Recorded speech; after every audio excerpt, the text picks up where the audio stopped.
Welcome to Meena vlogs. இன்றைக்கி நம்ம மீனா விலாக்ஸில் சுவையான முட்டை குழம்பு எப்படி பண்ணுறதுன்னு பார்க்கலாமா? அதுக்கு ஒரு பேனில் ஒரு 8 முட்டையை பாயில் பண்ணி எடுத்துக்கிறேன்.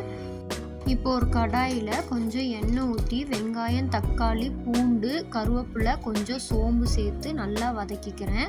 அப்புறம் ஒரு மிக்ஸி ஜாரில் அதை மாற்றிட்டு அதோட கொஞ்சம் தேங்காயும் கட் பண்ணி சேர்த்துக்கலாம். இதெல்லாம் நல்லா நைஸாக இந்த மாதிரி பேஸ்ட் மாதிரி அரைச்சி எடுத்துக்கணும். ஒரு கடாயில் கொஞ்சம் எண்ணெய் ஊற்றி அது நல்லா காஞ்சதும் 1 ஸ்பூன் கடுகு உளுத்தம்பருப்பு போடணும். அது பொரிஞ்சதுக்கப்புறம் பட்டை, கிராம்பு, ஏலக்காய், பிரிஞ்சி இலை இதெல்லாம் போட்டு அதையும் நல்லா பொரிய விடணும். அதுக்கப்புறம் நம்ம கட் பண்ணி வச்சுருக்க வெங்காயத்தை ஆட் பண்ணிக்கலாம். அடுத்து கருவேப்பிலை, கொத்தமல்லி ஆட் பண்ணிக்கலாம். இதோட கட் பண்ணி வச்சுருக்க தக்காளியும் சேர்த்து 1 ஸ்பூன் அளவு கல்லுப்பும் சேர்த்து வதக்கணும்னா ஈஸியாக சீக்கிரமாக வதங்கிடும்.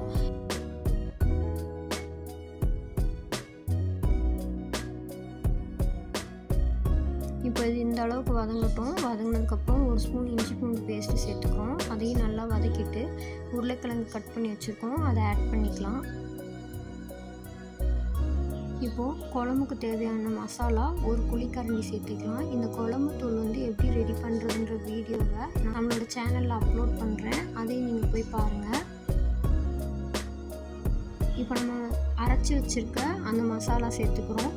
இதை நல்லா தண்ணி ஊற்றி குழம்புக்கு தேவையான அளவு தண்ணி ஊற்றி நல்லா கிண்டிட்டு இது நல்லா பாயில் ஆகி வர வரைக்கும் நம்ம மூடி போட்டு மூடி வச்சிடலாம்.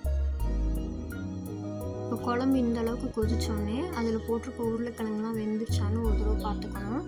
அது வெந்ததுக்கப்புறம் நம்ம வேக வச்சுருக்க முட்டையை இதில் ஆட் பண்ணிக்கிறோம். முட்டை சேர்த்ததுக்கப்புறம் ஒரு 5 மினிட்ஸ் நல்லா கொதிக்க விட்டு இறக்கணும்னா டேஸ்டான சுவையான முட்டை குழம்பு ரெடி.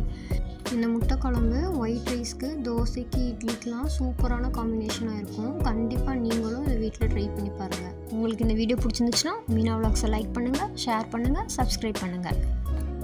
இதே மாதிரி ஈஸியான ரெசிபிஸோட அடுத்தடுத்த வீடியோஸில் உங்களை நான் மீட் பண்ணுறேன். தித்திக்கும் தமிழ் போல் தித்திப்பாய் இருப்போம். டாட்டா பாய்.